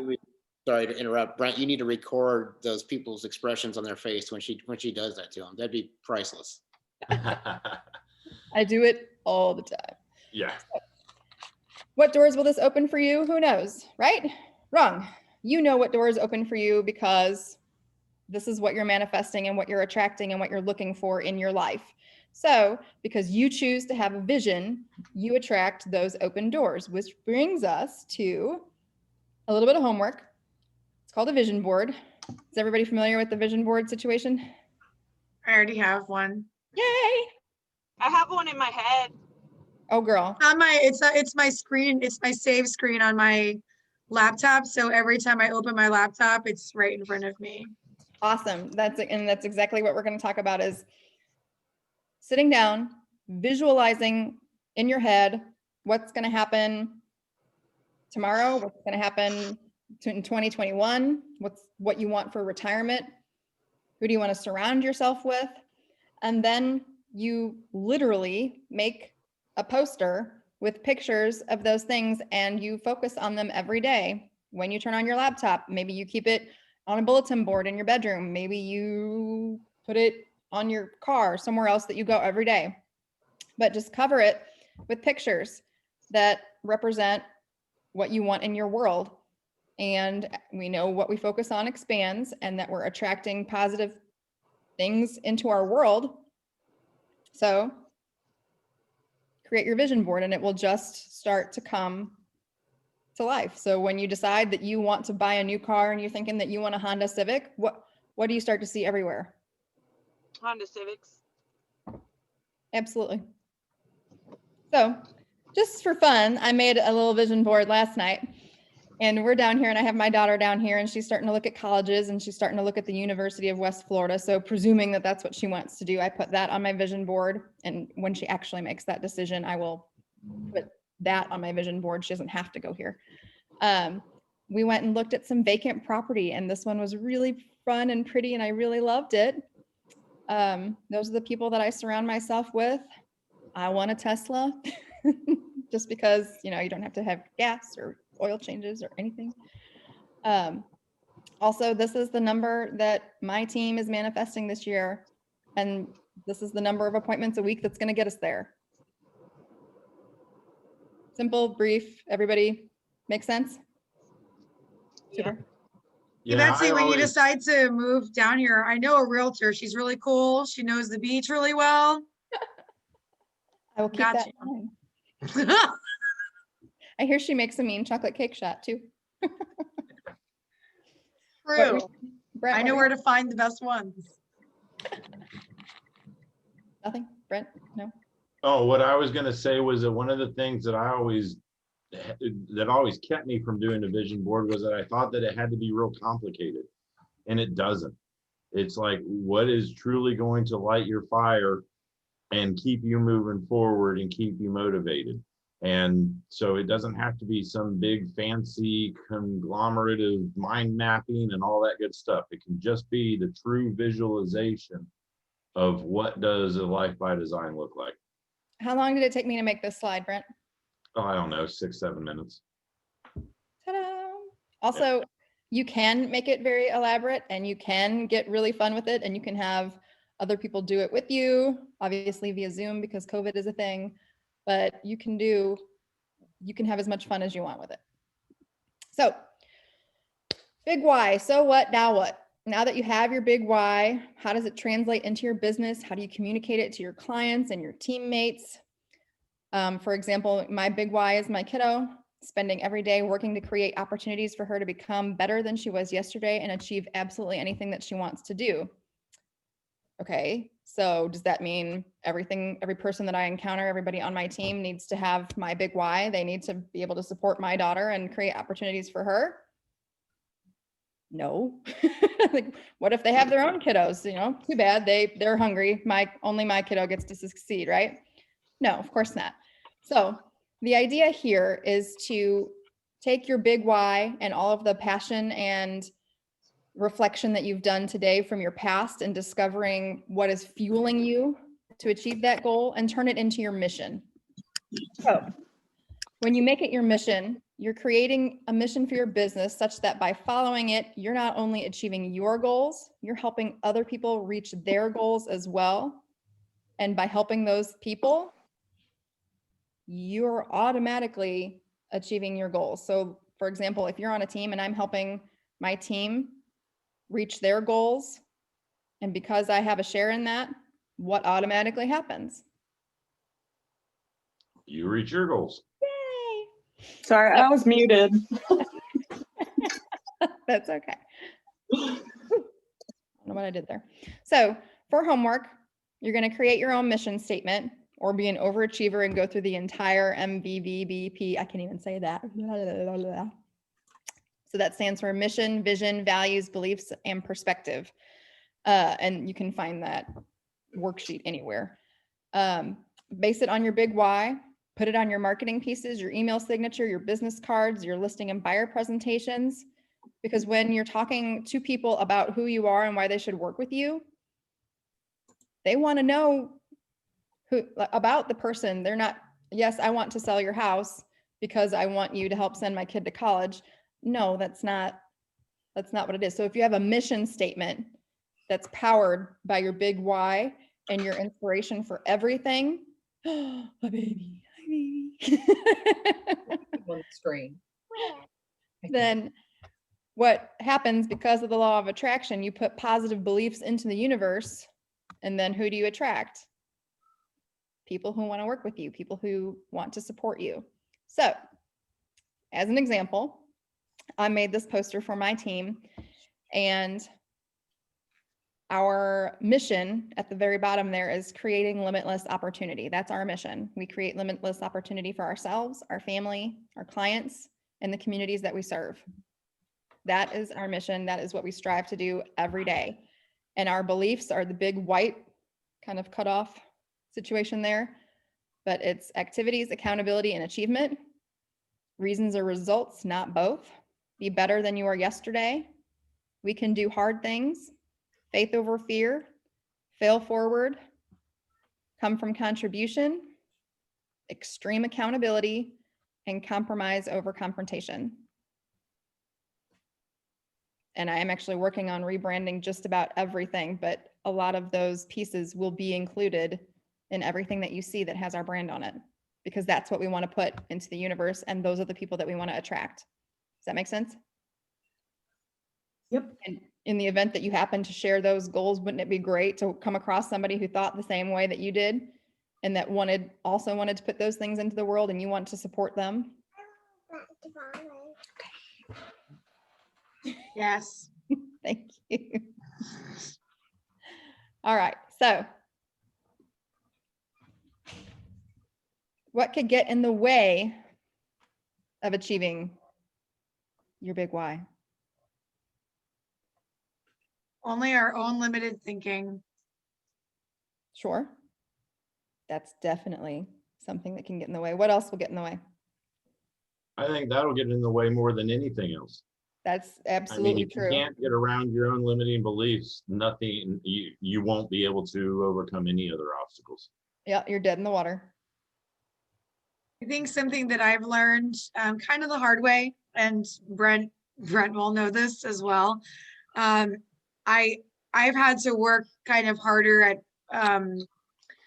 forgiving myself is maybe the wrong way to say it, but when I make a mistake, I have to learn from it and move on and not punish myself for the mistake that I made, because then I'm just wasting time and I'm sitting there like beating myself up about this one dumb thing that I did. And I'm, instead of just moving forward and being like, okay, like, brush it off and go, I'll sit there and wallow and waste time and be mad at myself, which just gets in my way, Sure. But I think that for me, that's been something I've been actively working on, and trying to make sure that when I do make a mistake or when something irks me or if something doesn't go my way, I don't stay on it. I move. So, and to that point, what if you focused on what you're learning? Because if you do Right. everything perfectly every I'm time, looking at it, it's just what do you learn? lessons. I'm just growing and learning. That's why I'm like, I'm always growing and I'm always learning every day. Yep. We That's a fail Great forward. observation is that it's okay to make mistakes, you Yeah. know? Absolutely. And your affirmation there is I fail forward quickly and often. Yep, because you're going to. There's no way around it.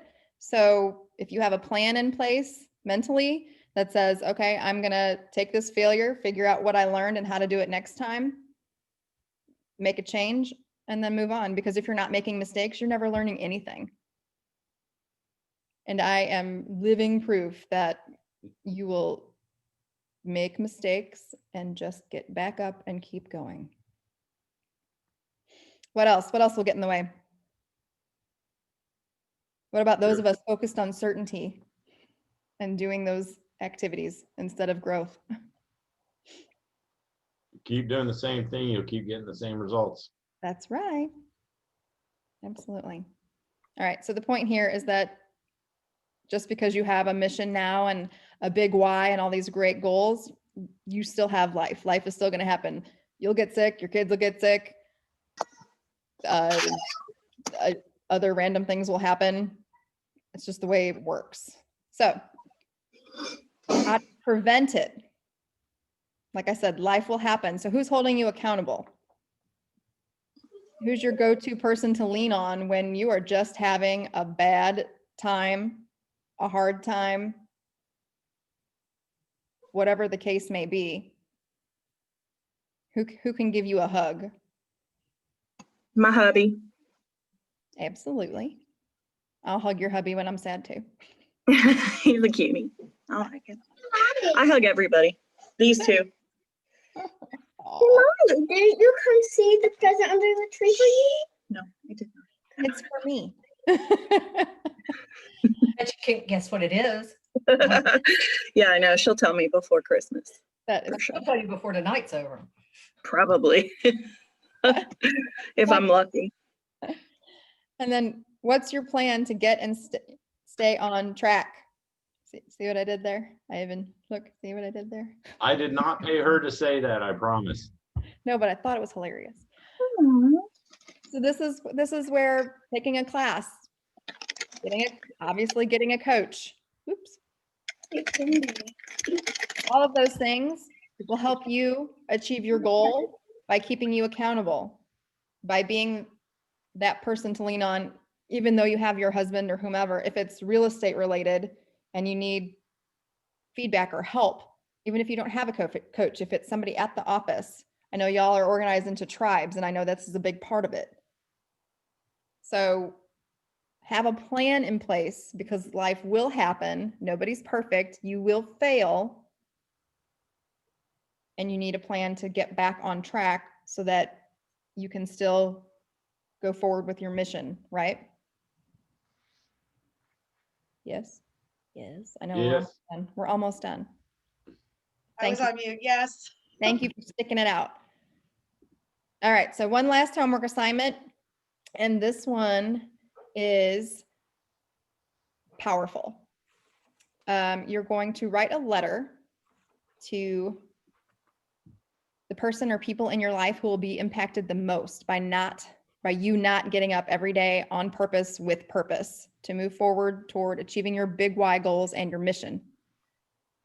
And if this letter doesn't have you breaking out the tissues, write it again, because that's what it's for. When you're done, post it next to your vision board, reflect every day on your vision board, picture your amazing life, and think about how it will feel to read this letter to your loved ones, and use that as motivation to get going. So if you have to, look at your husband and say, I am so sorry that I did not think that you were important enough, or our retirement debt-free life was important enough for me to pick up the phone and do some lead gen. Kiddos, I am so sorry that you are going to Miss Christmas. miss Christmas. I'm sorry that you don't have an opportunity to have an education, because I just didn't think that you were important enough for me to pick up that phone and grow my business when I was supposed to. Make sense? It's not fun, but it needs to sting enough to fuel your fire. When I'm coaching people, I ask them, you know what their big why is and what their main motivating factors are and what their main goals are. And I tell them up front, just so you know, this is my leverage and I'm going to poke you with it every time you're not doing the activities that you need to do. Yes, I want to know what they are and I want to support you the entire way. And I'm going to stab you with them when you're not doing it. Make sense? Okay, we'll move on because that's not fun. Okay, so give me some big aha moments from all day, questions, anything that we can do to help. We'll get it all wrapped up. I need 5. I think my biggest takeaway from the class was the 6 human needs. It seems like everybody would know that, but you don't. And so figuring it out. Absolutely. And almost nobody knows it. That was my first experience with the concept just a couple of weeks ago. And it's very powerful because your calendar shows what they have been. And if your calendar is not in alignment with your needs, then you need to reevaluate one or the other. Yep. What else? 4 more.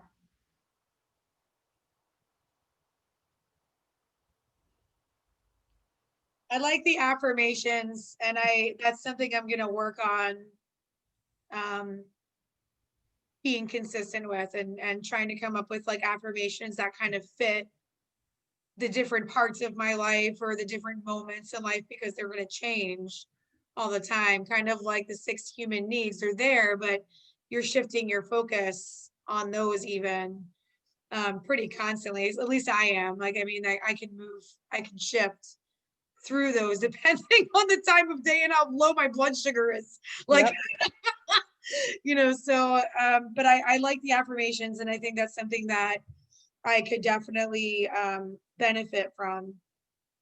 If that's something that you're going to choose to focus on, there are so many activities and journals and forms and all kinds of ways to gamify it and make it creative and interesting depending on what your interests are. So I would just say, Google affirmations and a plethora of options will unfold before you. Okay. 3 more, 3 ahas. Can I make goofy face? Morgan, I see your lips moving. You might be on. I was saying that for me, just knowing that I don't have to work with everybody, it's okay to say no. That's been a big aha for me because I want to help everybody. Yeah, don't help the people that don't have the same values or beliefs that you do. Yeah. They'll run you ragged. They'll make you do things that you would never normally do. And at the worst case scenario, they can make you go against your own values or beliefs. And that's really when it gets disappointing. Yeah. And I think that just leads into what you said earlier, Brent, about doing your dials, doing your lead gen, those 5 conversations you do daily, those do add up over a long period of time. And it will afford you that opportunity to say, this isn't a good fit, and you're not going to beat yourself up on the back end, thinking, oh, God, I just lost out on $5,000. You won't even think about it. You just know it's not a good fit. So. Yep. Yeah, and 97% of all real estate agents in the United States sell fewer than 24 transactions a year. And yet, if you made 5 connections or had 5 conversations a day, just at a 2% conversion rate, you would sell 25.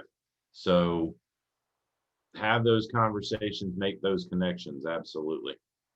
And the very bottom of the conversion rate on the last chapter of the Ignite binder is a 4% conversion rate. 4% conversion rate. So yeah, that's what's amazing. A 2% conversion rate is almost the minimum. Sorry, All right, 2 more.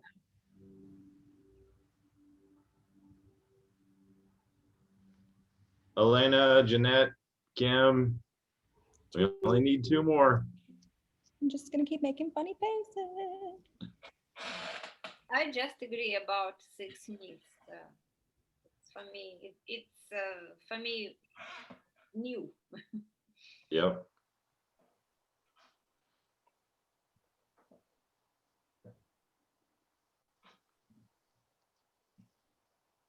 Come on, y'all. I came all the way down here. Dream board. I'm gonna put a Jeep up on my vanity for while I get makeup done in the morning. There you go. Are you going to wrap it? Am I gonna what? Wrap it. Wrap my Jeep? I don't know. Maybe one day. Maybe one day. The retro realtor will be driving around like what's his face with his truck. Oh, what's his face with his truck? Oh, Justin's truck. Oh, that guy with the truck and the beard. I got you. All right. That guy with his face on his truck. Yeah, that guy. He does a little bit more than 25 a year, you know? Oh, God. Yeah. All right. Is that, I don't want to cut anybody off. Is that it for AHAs? Anybody have any questions? Anything? No, I would just like to say thank you. I think I might have hijacked your meeting. I don't think this was tailored for everybody. But I took a screenshot last night when you posted on Facebook and I'm like, I'm jumping on because. No, it's absolutely for I mean, absolutely. Like, do you think that your business can be propelled forward by having a mission and knowing your big why? I am a fan of Betsy O'Brien and it's been fun watching you grow as well. So I just appreciate the opportunity and meeting everybody. So Brent, you got a special gal on your hands there. Take good care of her. Thank you, John. I appreciate that. All right. So I have a couple of notes to say here in closing. Homework recap. We just went all over everything. Generate your 5 affirmations if you haven't already. Write them in your journal. Put them on Post-its in your mirror, wherever you need to see them. Create your vision board. Have some fun. Use some stickers or glitter or whatever floats your boat. Write your mission statement or go big and write your entire MVP and include it in all your marketing. Get a coach, take a class, whatever you need to do in order to keep yourself motivated, keep the momentum going, and write that failure letter because that one is powerful. And put it next to your vision board somewhere where you can see it. Don't hide it so you can't see it. The whole point of having it is to let it motivate you to move forward to your vision and not toward having to read that letter to somebody. So with that in mind, I have had recently to read that letter, and it is a very sobering and powerful experience. I, at the beginning of the year, was listing the house I lived in because I was in a rental. And I had to call my landlord and tell her that I couldn't pay her rent in January of this year. And I started this year out with negative $238 in my bank account. My landlord was kind enough to let me list her house because she wanted to sell it to me and I couldn't buy it. So I did that. I gave away almost everything I own. What little I have is in a storage locker, and it's just boxes of staging stuff that I use for listings now. And some random crap that I can't reach but needs to be thrown away for sure. And I had to have a conversation with my daughter and say, you have to go live with your dad for a while because I don't have anywhere else for us to live. And then I had to go to my dad and ask him for a place to live. So if I was to stand up here at the beginning of the class and let you know that I started out this year with negative $238 in my bank account and I live in my dad's basement. And last year, I sold 7 houses for the grand total of a little over $1.5 million in volume.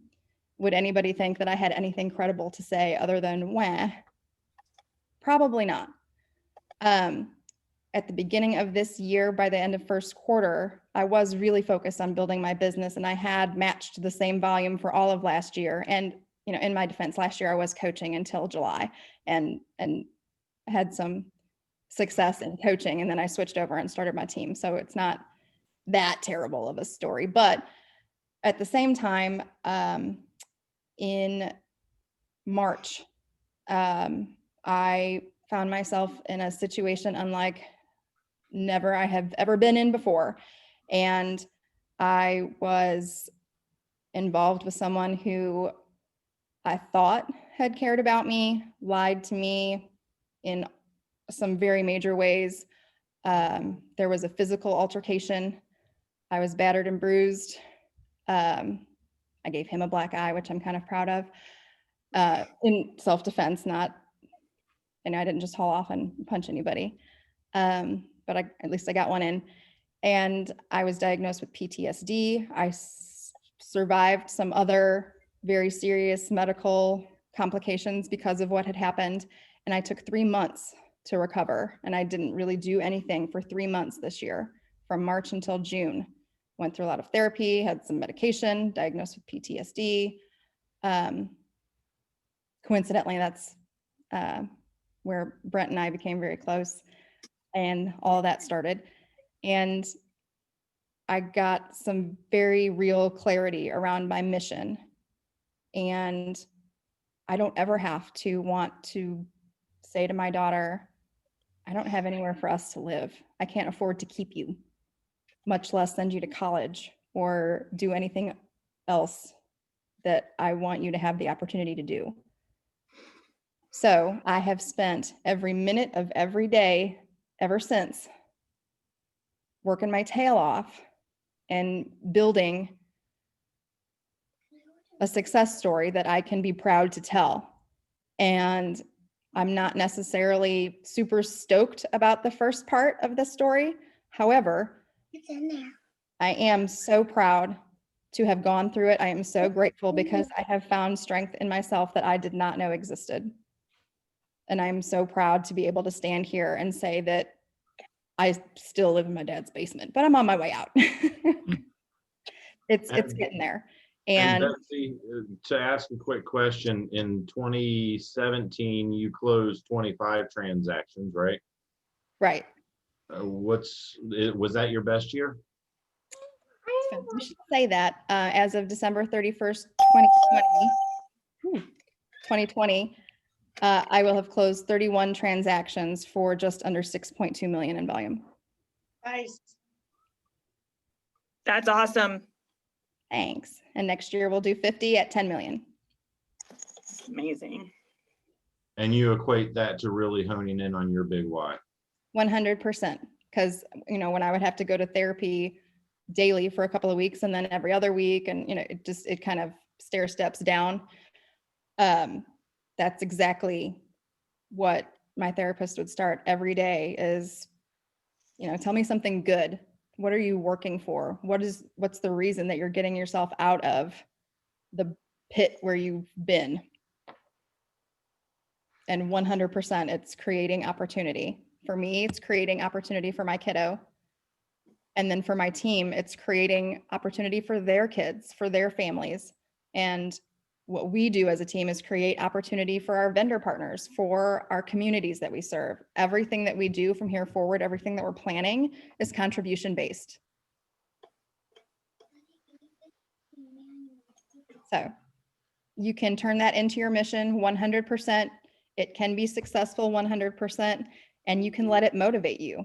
You can let those people who you don't want to think about, if you have to think about them, because sometimes you don't have a choice, they do pop into your head, and instead of dwelling on the negative, turn it around and let them motivate you 100%.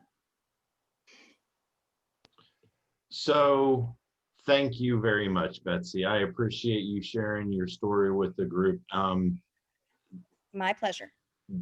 Her focus on her big why has been amazing, and it has been transformational for her over the last year. And I've been privileged to watch it and to some level be a part of it. And so I hope that all of you can really draw some experience, some motivation from Betsy's story. Betsy's contact information is on the screen. If you have a question or want to chat with her, I know she'd love to connect with all of you at a deeper level. thank you again, Betsy. I appreciate you for spending this time with us. Any other thoughts or any other questions before we go ahead and wrap up everything?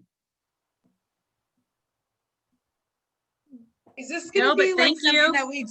that we do like randomly or consistently, or I mean, you're gonna be here every week or?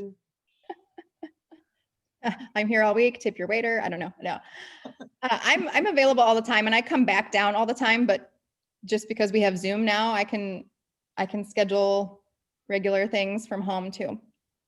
Yeah, I if think this that it's is just some, really helpful to be able to have conversations where it's like an open, not just about numbers types of Absolutely. conversations. Like it helps to, because I think we get also wrapped up in numbers and, you know, not that those things aren't important, they are, but I think that we sometimes lose our humanity I am to math, you know? 100% against math.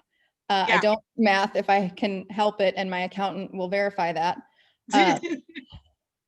And yeah, exactly. So the things that I'm focused on, they're not numbers. I'm not motivated by money, and that's part of the problem, really. But I've turned it into a motivating factor, is how to get over that, because I'm just not motivated by numbers and money. I'm motivated by contribution and connection and helping people. So I know that the more that I do that, the money will come. And how much, I don't know, because I don't math. so yes, Jessica, I would definitely be interested in having more of these conversations of this type and style. If that's something that all of you are interested in, if this has been beneficial to you, then please give Betsy a shout out, post in the Facebook group your thoughts or ahas or takeaway from the conversation. Message Betsy and let her know what this has done to impact you. And Feel free to post. I'm an open book. Go for it. Yeah. And I would absolutely love to have more of these types of conversations moving forward on a consistent basis if you all would commit to participating. Absolutely. I would love to. Me Cool. dose. Yeah, I've done the big why a couple of times and I get something out of it every single time. It doesn't really, because little things change. So I think that, you know, you just roll with it and sometimes you lose sight and it's good to refocus. And I think it's super helpful. I love these kinds of conversations. Chapter 2 was my favorite chapter in track.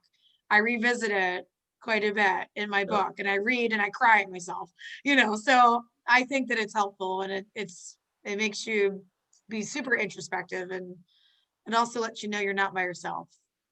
Yeah. Well, then we will make it happen. That is a commitment.